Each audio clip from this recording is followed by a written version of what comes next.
What's going on, everybody? It's KBR Sports, the best sports podcast of your 24-hour day. I'm your host, Brendan Abbin, welcoming you guys to the podcast. Hopefully everybody's coming in ready to hear some great sports talk today, because you're not going to get exactly the great sports talk today, funny enough.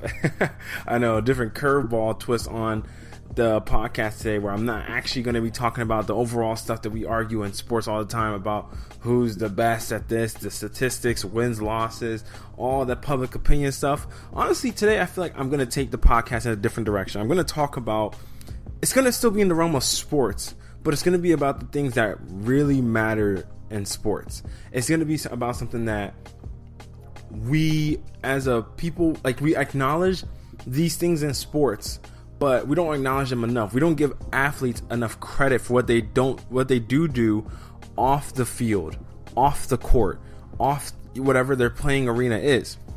So I feel as though today I really want to use today's podcast to shine light on what gets done off the field of play and highlight what is being done off of it.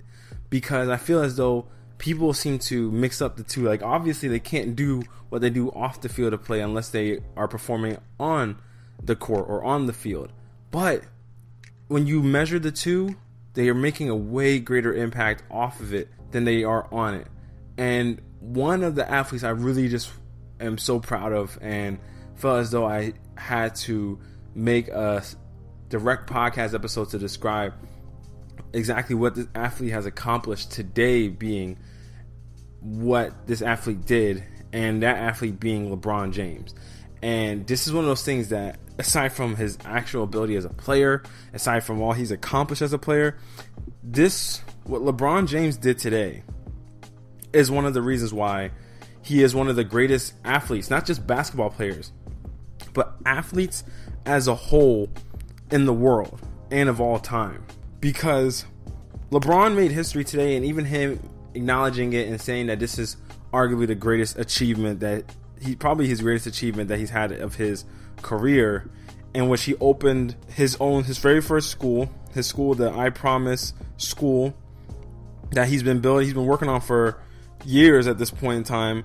And it's a school in Akron, and it's a part of the Akron Public Schools, and as a part of the LeBron James Family Foundation. They partner with the Akron Public Schools to come up with this learning center, which today is the first time they opened their doors to pretty much over 240 third and fourth grade students who enrolled in the program to benefit at-risk youth.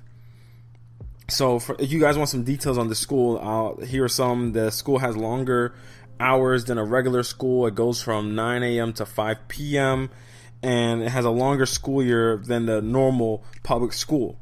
And part of that is that LeBron wants the kids because these kids were at-risk youth, so you could surmise that some of them weren't being given the best education, or they weren't able to be present for that education at all times. So this, in a way, is to try and help accelerate some of these kids into catching up with the regular curriculum kids, and maybe even surpassing those children. And so when you see that the way he's made the school, and the reason why it has longer hours as well, is because he also wants to provide an environment where the kids are feeling as though they're protected from the outside issues that make them at-risk youth, issues that plague them, that make it so that they have to endure struggle, so that kids at that age have to stress. And so one of the things, and these kids are going to be provided with meals during the day, and LeBron said he wants the kids to feel as though they have unyielding support from him. This is what he had to say. I think, first of all, fueling the body keeps the mind sharp. I remember when I was a kid, my attention span, listen, you could have me for a little bit, but you have to keep me engaged. So I think, obviously, fueling these kids and giving them breakfast and lunch and a snack, and just keeping them here under our support, keeping them here under our guidance, and giving them objectives and criteria they can match and not feel stressed and feel like they're a family. That's what we want to create. We want to create an environment of family and not like a workplace. Sometimes you can get tired of it if you look at it like work. You can get tired of it. We want to create an environment of family where you want to always be around your family, no matter the good and the bad. You always want to be around that support system. So that's what we're creating here. And it's honestly amazing to me, because for a guy like LeBron, for his upbringing, for where he came from, he at one point missed 83 days of school in fourth grade. And part of it was because of the fact that he and his mother struggled to getting to school because they lived on the other side of the town. And in terms of getting transportation there with the school bus routes and everything like that, it was a struggle. So he had to miss a lot of days of school. And he even said himself that school meant nothing to him at one point. It was just empty days and empty time that he had because he wasn't spending that time in school. And that if it wasn't for the fact of the other people in his community helping him out, he doesn't know what would have happened. This is what he said. It was challenging. It was mentally challenging. Sometimes you think about a kid being in the third grade at that age, between 8 and 7 years old, in the fourth grade having responsibility or having stress. No kid at 8, 9 should have stress. And I was one of those kids. So I know exactly what those kids today are going through, being a part of this. But anytime that I would show up to school, it's weird. The teachers would always tell my mom that when he shows up, he's one of the best students that we have. We just hope that he can show up more, and we just couldn't do it at that point in time. So I know exactly what a lot of these kids are going through. A lot of kids love going to school. It's like this. Sometimes there's a misconception that kids hate school or people hate school and stuff like that. That's why even college kids, you hear the college kids have postpartum. To a degree, they get post-college depression because they miss the life of college. They miss the hominess of college. I mean, some people obviously they want to go home, but they want to go home on visits. Some of it is anxiety of facing the real world, but school is just a different kind of place. School is a place where you go and make friends, meet new people, where you learn, where you increase. Education is one of the most powerful weapons, if not the most powerful weapon in the world. Just having knowledge on things, having knowledge on math, having knowledge on history, science, English, all those different, the base educational tools. Those things are so powerful, and any person that has those tools can be such an impactful person in the world in one form or another. And the fact that someone who's an athlete, in a space where some people always try to label and put athletes in a box where it seems like they're not the ones to try and make these kind of differences, when a lot of athletes do things maybe not to this degree of LeBron, but they do make a lot of changes in the community. And for LeBron James, a guy that grew up in a situation where he had to move from home to home because him and his mom couldn't make ends meet, in the situation he grew up without a father, not knowing his father at all. And it's just, you see the kind of role model LeBron is. I mean, set aside from the stuff on the court, like I said earlier, he's just one of the greatest players that you could ever have a child try to role model after. I mean, let's really think about the things that LeBron has done wrong in his career. The decision, part one. And then besides that, I mean, I guess his response after he lost in the finals to the Mavericks. But really, besides that, LeBron hasn't really done anything bad. And he hasn't had any negative press about him in terms of what he actually, like his actual off the court life. Everything is this drama in the world of the basketball world in terms of everything that happens on the court, social media stuff and all that. But LeBron has never really been in a scandal, no infidelity scandals and all.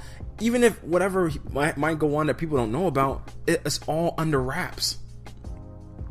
So you have to just go on the base of evidence that he hasn't done anything wrong, because there's nothing to substantiate a claim that he has. And for any person raising a kid, you would want your kid to be social, to be public, to have fun, and those are the things you see LeBron does. Those are the things, to care about others, to always try and uplift those around him. He brought his childhood friends along with him as he grew up, and has them all in positions of success now. Obviously, credit to his friends, but all of it starts around that one key piece, and that's LeBron James. And you even hear, when you hear a guy talk about how on the first teaser for on that show, The Shop, when he was talking about his son, he's talking about how he personally named his son after himself because he wanted to feel a sense of ownness, a sense of entitlement. There was no running away from the fact that that's my son, I'm going to be his father because he has the same name as me. He says he regrets it now because of the amount of pressure that it puts on his son now in terms of if he pursues a career in basketball, wherever he does. But you saw the good place that gesture came from. He wanted to be the father that he never had. He wanted to be that fixture in his family for both his sons and now his daughter.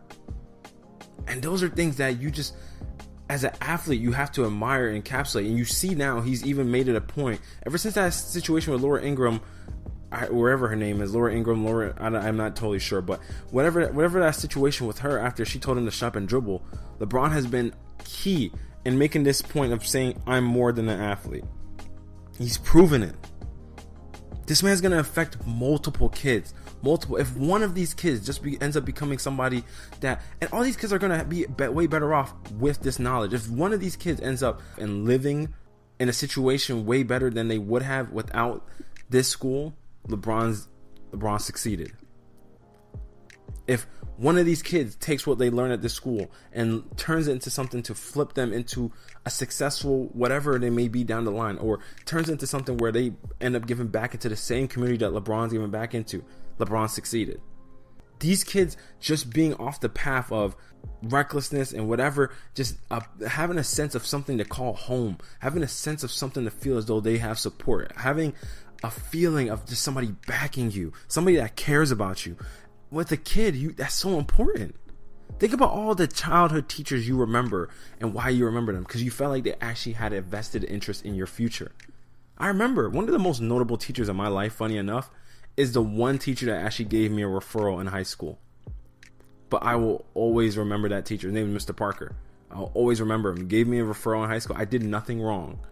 But he told me he gave me the referral because he had pretty much said, hey guys, nobody make a noise, don't make a sound, or you're getting a referral, you're going to get in detention, whatever. This girl kept kicking my chair. She thought she was being funny, so I turned back and told her to stop, and I got a referral. And then when I tried to explain to Mr. Parker, he didn't want to hear it. He said, look, I gave the rules, you broke the rule from what I gave you.